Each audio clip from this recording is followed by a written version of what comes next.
there clearly are archives in the US government's records about what happened in 1965. There's been some, policy level disclosures of, broad public statements, but that's not what we're really interested in. We want to know, the working level involvement between the US government and the killers in 1965. Who knew what? What were the channels of communication? Were there names conveyed by the US government to the Indonesian government? And if so, what happened to those people? It's this kind of operational detail, the cables, the diplomatic messages, the CIA messages. That's what it would be very useful to know as part of the effort to tell the history of 1965. This is not a substitute for an Indonesian process. This is really just one part of a broader picture. But nonetheless, we feel that the US government could constructively contribute to a truth-telling process by opening up its archives and releasing to the public whatever communications exist there.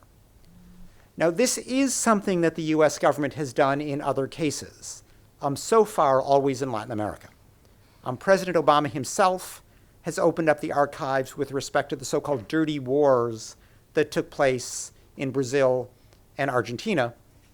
His predecessors as president, have opened the archives with respect to Chile, El Salvador, and Guatemala.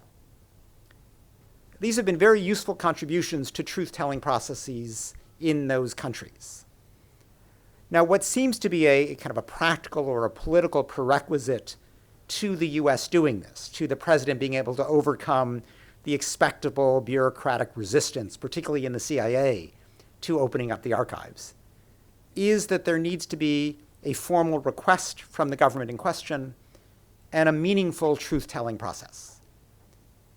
Now, in the case of Indonesia, Komnas HAM has made that request. And that's a very important thing that has happened. In our meetings with the government, we have urged the government itself to add its voice, requesting that the US government open its archives. Similarly, we hope that the symposium launches a process that will enable the US government to see that there is a real truth-telling process underway in Indonesia, and that the release of the US archives would make a contribution to an ongoing, sincere, genuine truth-telling process. If that happens, if there really is a clear Indonesian government request, and if it is pursuant to a truth-telling process, we are confident that President Obama will do the right thing and open up the archives, as he has done in other cases.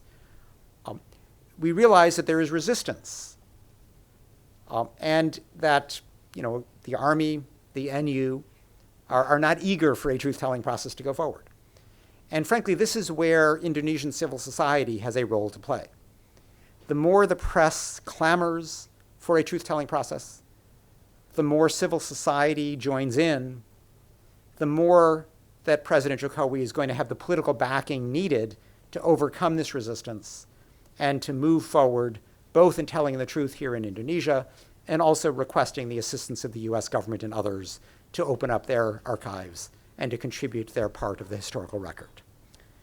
So we see next week as the beginning of what we hope is a historic moment, an effort to really come to terms with this ugly period of Indonesia's past and to move forward in a way that no longer sweeps this matter under the rug, but reveals as fully as possible what happened, acknowledges it, and builds a foundation of the rule of law so that there is a much lesser chance that Indonesia will ever repeat this terrible period in its past.